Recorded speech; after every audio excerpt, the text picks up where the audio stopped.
All right, guys, welcome back to the channel. Bitcoin's trading at around $104,000. We're flirting with danger here as it's hitting multiple resistance levels. This is on the daily chart, the weekly chart, and the monthly chart as we look out to longer term extensions. Now, of course, if the market can get through these levels, then the floodgates open. We run to the heavens and all the bull tard posting comes back. A little bit of work to get through until we get there. Today, we're covering Bitcoin, stocks, stock markets, and stocks. Cryptos, ETH, Sol, XRP, SUI, and of course all of the crypto data and economic data. Hit the like, subscribe to the channel. Let's kick it off. Here it is, BTC long-term chart, right translated cycle. Probably seen this before. This is my final boss, the grand final. If you play video games, there's your final boss. To me, this is the most difficult part of the entire cycle. Easiest parts are at the low, the time when basically 80 to 90% of the market is extremely fearful. But now we're kind of on that border of 60, 70% bullish, maybe 30-ish% bearish, and that keeps the market climbing up. And as we get into the higher numbers here, the higher greed, then that starts to flip things even more volatile. Volatility, basically extreme moves up and down. We can read this using something objective like the Crypto Fear and Greed Index. We're roughly around 70 now. And we know from history, when it gets over 80, things start to get pretty damn volatile. Here is your line with 80 right through the middle. And then 90, it doesn't really hold there for too long. We haven't seen this, look, going back to 2018, this is now 7 years. It can manage a few days generally. And the longest we saw was through the period in late 2020, early 2021. So that's just a look at the sentiment around the whole market. So if we start to see things climb up there, sure, it can go on. It's happened once out of the handful of times that we've reached 90 plus or even 80 plus, which typically only lasts multiple days. Rarely does it last multiple weeks. So if we see that, that's going to be a pretty significant warning sign that maybe there's a local top. But in terms of a danger sign here, flirting with danger, I'm looking at some of the shorter term, medium term, and even monthly targets here. And there's there's always different scenarios play out. So hello to you guys that play the up, down, sideways game. We have areas that suggest if the market rejects here, then it's going to be a slightly weaker move. If it breaks through, obviously a stronger move. Starting with the monthly chart. Now we're using the entire swing range. We know that this range from the 49 low to the $109,000 top is almost identical to the previous range. That was a $60,000 move. The low of the cycle to the top in March 24, $58,000.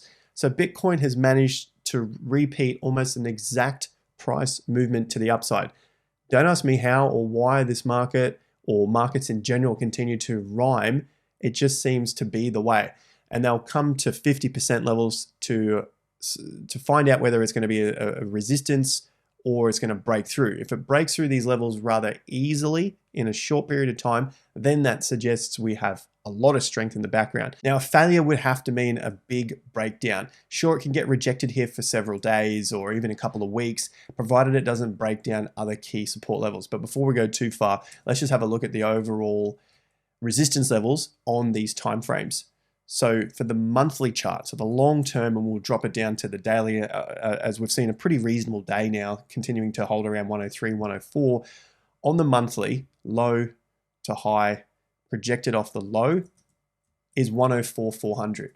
For now, still 18 days to go. The closing price is roughly around 104,000. So we're right at that level now, but there's still 18 days to go for BTC to close above that level. So let's drop it down to the weekly chart. Again, last week closed out just underneath this level. Ideally this week we start to see a break above, or at the very worst, to maintain the strength, is holding above the level that we've checked out now, the 50%, around that $92-ish thousand. So that was this range through here. Now if we drop it down to a 3-day chart and pump up all the lines here, you can see even this first range out of the low to high, projected off the low, is now coming out at 105. So pretty close to the monthly chart that we're just looking at.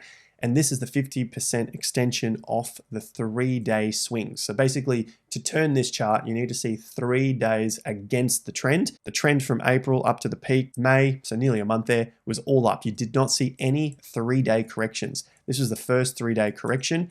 And at the time, we're looking at this maybe being just a short-term top. We got a local top that turned the swing down, got us a swing high and a swing low. Now the market's reversed and come up.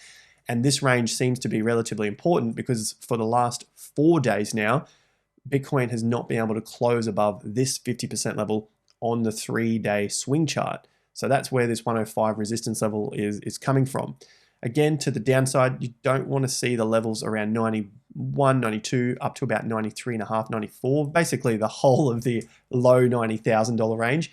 That's the area that you want to see some support. Breakdowns at this level is just going to prolong any sort of move again to the upside and may in fact weaken the overall move. So that's what I'm saying here. Now the market is flirting. This is Bitcoin only at this stage, is flirting with danger. But if it can hold out these levels over the basically over May is where we're looking for these signals, then possibly the floodgates open. I've got one other major chart which is also potentially breaking down. It's closed a day underneath a very strong support level, which is a good sign.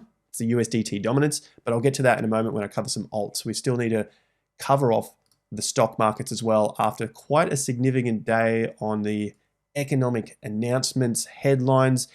The US has released their CPI data month over month, year over year, relatively bullish. You've got the previous forecast and what actually came out.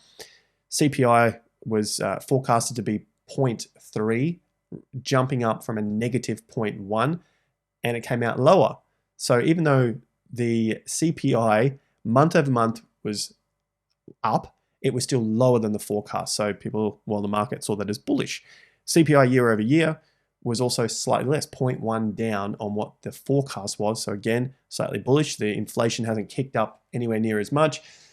But again, they don't put in the house prices into the CPI. And we all know that the house prices have been very, very high and continuing to climb as well, especially with the major capitals through the US, with the cities that we look at that make up the national average. And then for the Aussies, next week we get our cash rate, 4.1%. Are we going to cut like everyone is expecting? Well, maybe not as much as what everyone's expecting. We're on the weekly chart for the US stock markets.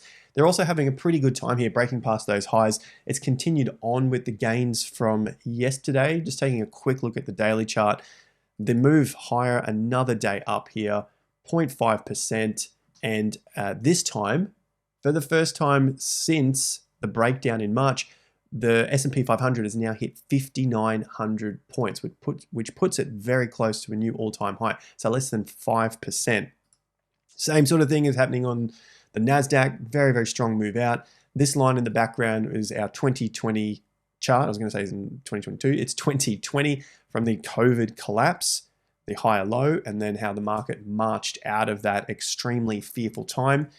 This it has played out relatively well. You could see that the higher low came in roughly the same time frame and similar sort of trajectory here. A big pump out, correction, and it looks like we're coming towards some sort of local peak. Just a little bit of a local top here. Maybe a couple of days to go for the decline, and then it starts to charge on again. That's the NASDAQ. The S&P 500 also looking relatively similar. If I chuck on the fractal, you can see this is some sort of timing for a local top, bit of a correction and a grind for May before it starts to charge on for June. And it lines up relatively well with this 2025 post-election years for the last 70 odd years, consolidation and post mid-month rally. So mid-month, roughly around these dates, there is a consolidation, and then after mid-month, a bit of a rally, depending on which stock market we're looking at. We've got the S&P, the Russell, so this is all the dotted lines for what's coming up. I'm not as interested in the Russells as they're the small caps. NASDAQ, DJI, and S&P, red, blue, green, green, red, blue. So NASDAQ looks to be the strongest leading out of this charge, and then green and red also having a few days up and then consolidating. So it's pretty similar to the curves that we're looking at when it comes to this next stage of the move into quarter two. So that's the stock markets. Everything's still pretty much on track for running into this peak of the 18-year cycle, which in all historical data points, the stock market will peak after the real estate and economy peaks. And the timing for the real estate and the economy was still on track for roughly around 2026 for that peak. Once we get to 2027, even if the US real estate and economy peaks, it doesn't mean that the feel is going to be like that they're peaked and it's about to collapse. The feel after that point will most likely still feel like things are bubbling along as they should, but there's going to be underlying signs that there is weakness forming. And we've seen that already, that I posted on the channel publicly as well in December, right around this period. You can go back on the videos and see it, this period in mid-December, where we looked at the home builders ETF coming or breaking down from key support, and then it went on to collapse to around 84. Now we've seen a bit of a rise here, and the stock markets have also risen from this point, but the home builders is obviously in a much weaker position underneath the 50% $105 level here, and still has not broken back past the January highs, and has barely gotten back past the March swing top before the collapse with the tariff news. So that's a big one that we're watching for more signs of the peak coming in. So I looked at all the stock markets here, they're looking okay. Let's take a look at some of the stocks. As we saw, Coinbase. So I'll cover mostly just the crypto stocks here. Coinbase had a massive day up, 24%, breaking past the 50% with a gap up on the open. And the close was also very, very strong as well. So generally it's the amateurs control the open, professionals control the close. That's the old saying when it comes to day trading in the markets. In this case, the amateurs opened it, the professionals closed it. It kept going. Very, very strong volume here as well as it broke through the 50% level. The old faithful MicroStrategy has also had a very good day, 4% closing and now consolidating above the January high. The pattern we've been following is similar to what happened in the previous cycle. And once this broke past the 50% on May 1st, around this period here in early May, that's when things were looking slightly different. We've got the rhyming effect going on, this collapse from the all-time high. The all-time high came in earlier than the Bitcoin all-time high, just like what happened in the last cycle. You can see the all-time high there was February, and then you had a lower top in April, and then another lower top in November. They were all the very key turning points for the Bitcoin price. This time we had November, December, January, all lower highs. Bitcoin put in a all-time high in November, then more all-time highs in December, and then another all-time high in January, whereas we've got the lows here. So looking back on this, now we're starting to see further strength. So it's rhyming, but this time it's stronger. Above 50%, above the January top. Next are the December highs, which are around 440, 450 to tackle. And that would then put it in a way stronger position to potentially take out this high, something which I have said before I did not think would happen.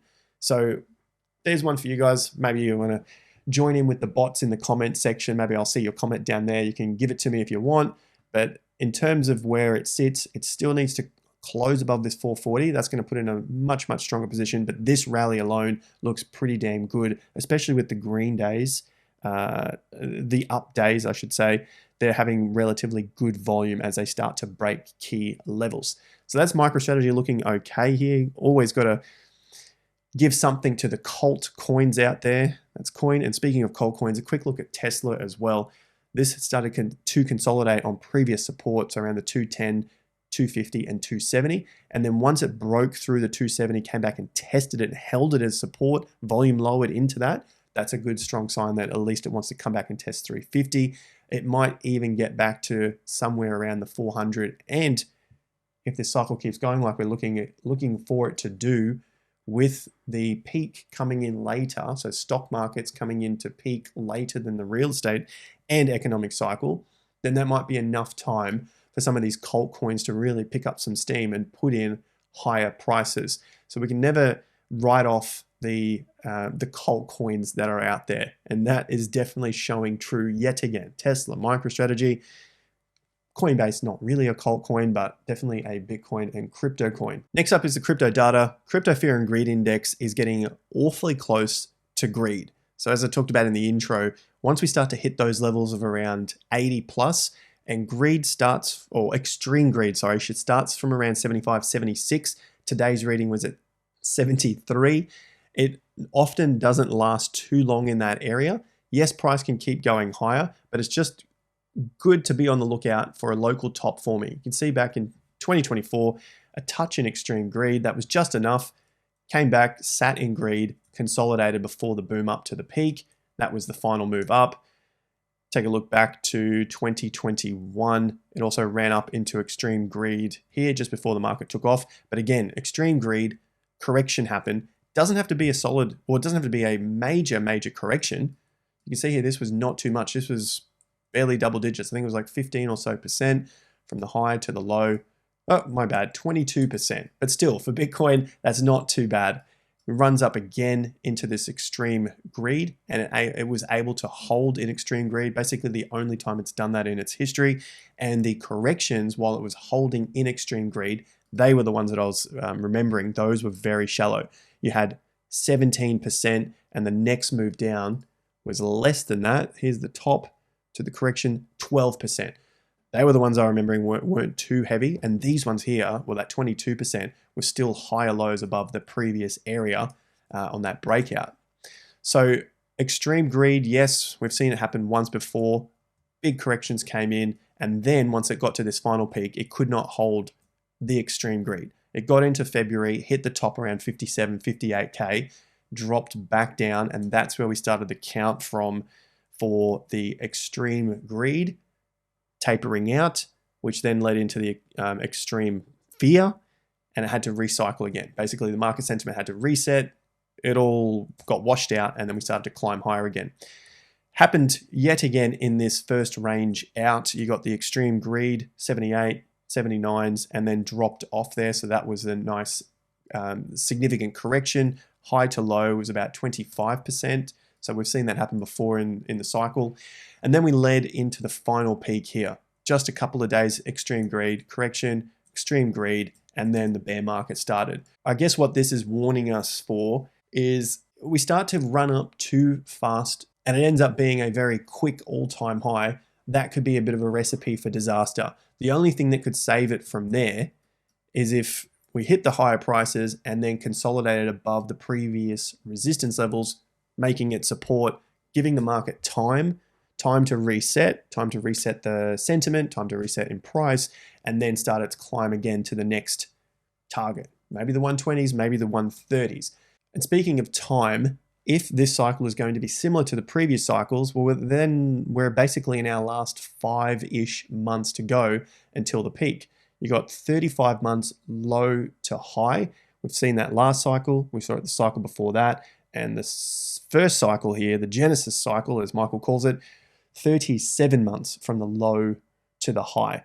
So if we end up being 35 to 37, that gives us a time frame of about, call it September-ish, October, November. That'll take you out to Q4, and that would basically be it at that point. In which case, I should say, if we saw a peak and then a fade out for the next 12 months, that could then set up for another move in 2027 that might also line up with the stock market running into its final peak. But who knows, at that time, maybe we end up with an actual left translated cycle. Here is the left. The timeframes I have are basically end of 2026. So it's all of 2027 and most of 2028. And then if it was to go beyond 2028 and put in a new all-time high after 2028, put in a new all-time high basically 2029, that would be another right translated cycle. But if we were to see something like this, put in this top Q3, early Q4 of this year, 2025, and fade out into 2026, meanwhile, the stock markets are heading up, showing some more strength. The economy started to come level off, let's say. Real estate starts to level off in 2026 as we're projecting with the 18-year cycle. And then everything starts to come back in one hit for 2027, putting in that final top, maybe early in 2027. That could be the lower top for BTC, and then it all just comes crashing down into the 2030s for a long period of time. And that, in that case, that would be different to what everyone is anticipating when it comes to halvings and having to put in a new all-time high. You know, here's the halving, maybe it has another little run up into that, or maybe it does into that period there, but overall, it wouldn't get back past at least this top and maybe even some other top that happens, you know, a significant swing high that happens in sort of late 26 or early 2027, the first half of 2027. So that's a bit of a tangent when it comes to the macro cycle. Maybe I'll talk about that in future videos. That's a quick look at it there. If you want more on this and how we're navigating the cycle, TIA Premium, place to go. Links in the video description. You can also check out the trading results from the members who are getting onto altcoins. So this is my segue into alt here.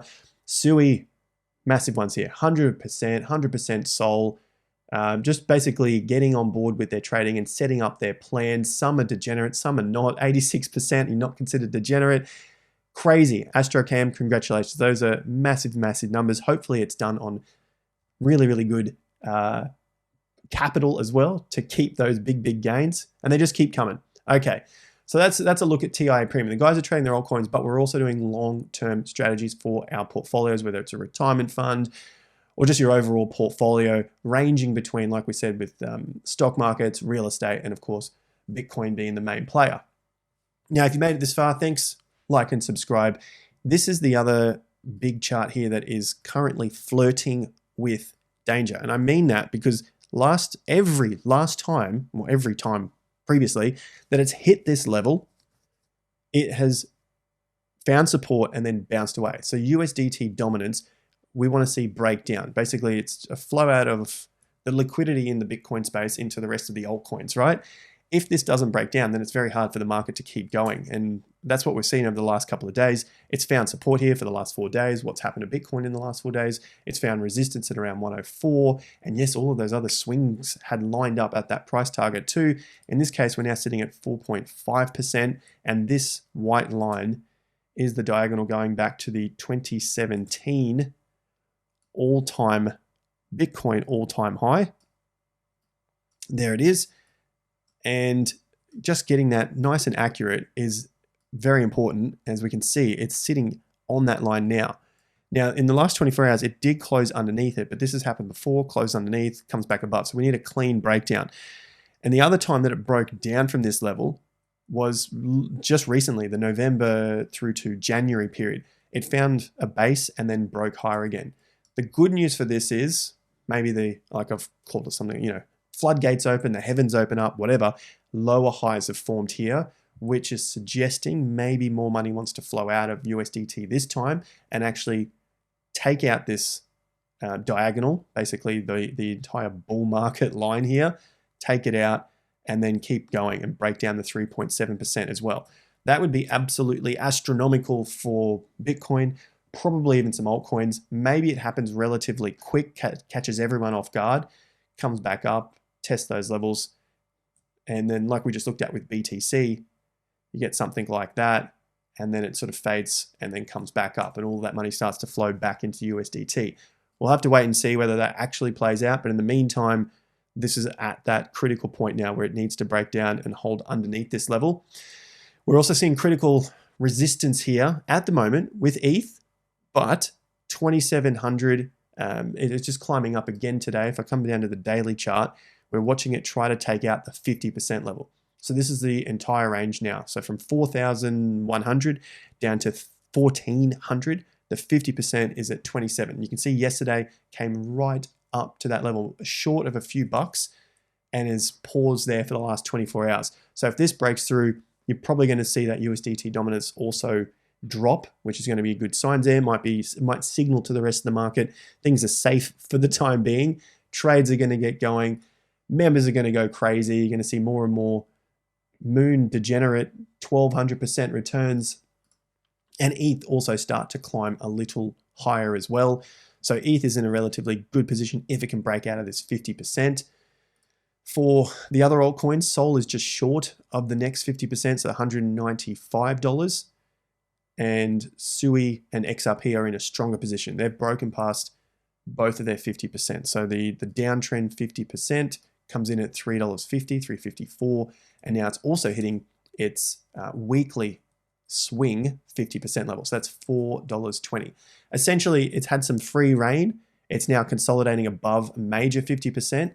And in terms of the extensions that we use for the take profit targets, or basically tighten up the stops, it has been sitting there now for, well, at least a week. And this week here, it's trying to, well, this is what it's doing now. It's attempting to break through that at 420, while it still remains above the previous swing top at $4. So it's in that rock and a hard place. Again, I think the title is very well suited to what's happening in the market right now. The danger points, 50%, we know that. Breakdowns or pauses here.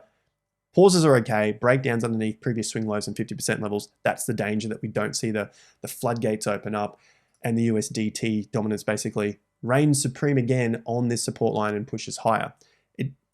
Too early to say yet. Bitcoin's looking okay, ETH looking okay, and some of the other majors looking okay, especially XRP, as it's continued to break past these 50%. Note the week hasn't closed yet, and last week it closed underneath the 50% week, the extension here.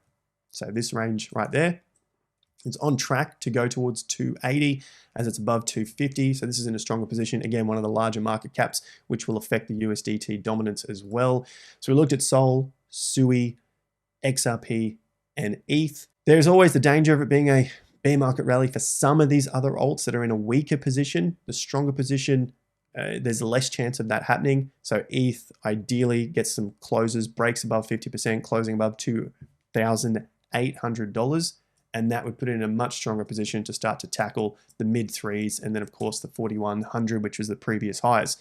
Now to just end it on a bit of hopium or magic, huge hopium. You got 1, 2, 3, and if this is able to do this over the coming weeks, if not months, break past 41, huge hopium to the upside. Otherwise, we're looking at another lower high form. Actually, I'll leave it on the hopium. Let's see how it goes, whether it gets back to 4,000. Fourth time breakouts are a really nice signal. So far, we have 3 at the same level. If ETH can get back there, well, let's see if we can put in another huge move to the upside, and maybe all those $15,000 and $20,000 calls for Ethereum eventually come true. Like and subscribe. Congrats again to everyone doing well with their trades or even their long-term setups. So maybe they're trading on a weekly basis, just checking a chart on a daily or a weekly basis as opposed to hourly. Links in the video description, TI Prim. Use those links if you are interested. Do not get scammed out there. I've seen a lot of weird AI videos that have popped up with my face. Just use what's in the video description or the pinned comment from myself. I will heart that so you know it's from me. And apart from that, I'll see you guys back at the next video. Thanks again. Take care. Peace out.